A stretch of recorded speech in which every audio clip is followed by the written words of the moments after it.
YouTube. What's poppin'? Did you guys see that shocking moment in chapter 267? Yeah, y'all saw it.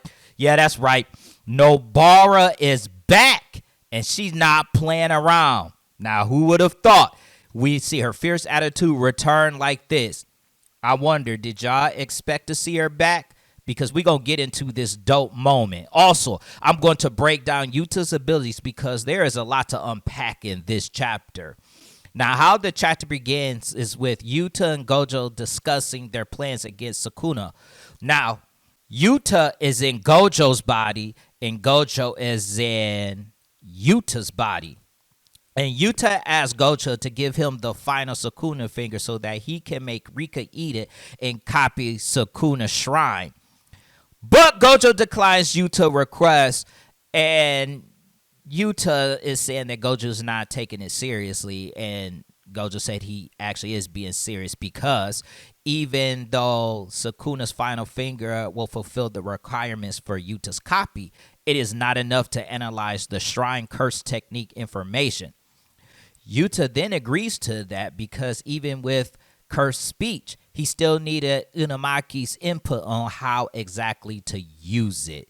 That's like a strange statement because he just used it in Jujutsu Kaisen 0. So I thought that was a strange statement.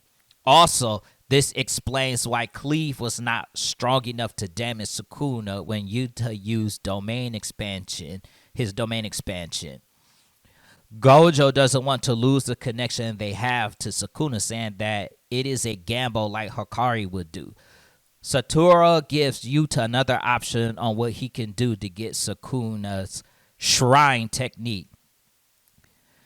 That's when we learn about what requirements Rika needs in order for Yuta to copy the curse technique. So basically, it's the quantity and what body part is needed for Yuta to be able to copy the curse technique. So the stronger the curse technique, then he has to eat a more lethal body part. And even if Rika doesn't eat a vital body part, well, Yuta can still fulfill the technique's requirements with a binding vow to limit the usage. Yuji then asks a damn good question. I agree with this type of question. What if the user used reverse curse technique? That's when Yuji gives the example of Yuta taking Gojo's arm to copy Limitless, and then Gojo using reverse curse technique. Yuji was like, basically, Yuta should be you copying Gojo and Hikari's curse technique, but Yuta said that's not how his curse technique works, and that if Rika eats a body part and then they use RCT, invalid. Now, the reason why Yuta used Inamaki and Hana's arms is because they can no longer heal their arms using reverse curse technique or any other modern medicine. So it didn't matter. So he just ate it. Well, I shouldn't say ate it. Rika ate it. And then he took Charles' ribcage to copy his curse technique. And Hikari basically told Charles that he will be healed later. Now, Mei asks if Yuta already knows about Yuji and Sukuna resonance. I don't know. Yuta confirms that he knows about it, which is precisely why they're going to execute this plan before they fight Sukuna. To ensure the plan goes without a hitch, they will only inform Yuji of the bare minimum, which makes sense because of their resonance. Yuta talks to Yuji and says that even though Yuji himself cannot use Shrine yet, Shrine is technically engraved into Yuji, something that Gojo already confirmed with his 6 eyes. But we also seen that in the past when Gojo has stated to Yuji, well, he actually thought this, and he said that he couldn't use Sukuna's curse technique yet. But then we go back to the present where Sukuna knows that Yuji is missing one more figure than the other because Sukuna tore off Yuji's pinky finger when he was transferring himself to Megami. but he has the index or ring finger taken off. And that's when Sukuna starts to realize that Yuta might have bluffed him and that he used Yuji's finger to copy the shrine's technique instead of his finger. And that's when Gakuganji and Utahaime are at the place where Sukuna's finger is, where Gakuganji says that Sukuna's finger is a special grade curse object. So it's basically invulnerable to all physical or curse energy attacks. It cannot be penetrated at all. But then he asked the question, can it be penetrated by that technique? And that's when Utaheim reveals that Sukuna's protection can be bypassed by a binding vow. They love these binding vows. So if they can place a binding vow, then it could destroy the cursed object, or not really destroy it because it's not going to be destroyed, but just aim to have an effect on a cursed object removed. And that he said that the person hasn't woke up, or I should say the person hasn't woke up, but the person woke up a half an hour ago. That's when we get one of the biggest surprises of all time. And that is Nobara Kugasaki is back with a big old grin on her face. And she does her curse technique, Resonance, on Sukuna. And that's when we see Sukuna's whole body convulse and he's writhes in pain, right?